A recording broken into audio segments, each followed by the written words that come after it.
точно по това време, преди една година, открихме една изложба на Явор Цанев с много монументални работи, предимно.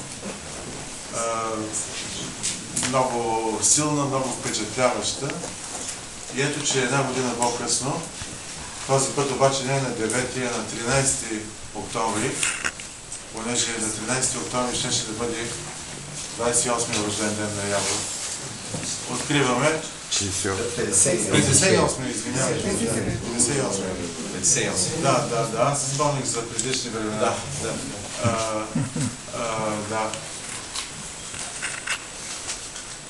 Всъщност, когато бяхме на 28 години, аз винаги съм си мислил, познавайки Явор, че той ще бъде един дълголетник и ще наживее и мен, и много други хора, понеже такова впечатление създаваше на един много мъдър човек, макар и съвсем млади бяхме тогава. Един мъдър, уравновесен човек, философ, както и остана пред целия си живот. Та сега откриваме една изложба с малки камерни работи, няма големи формати, но това е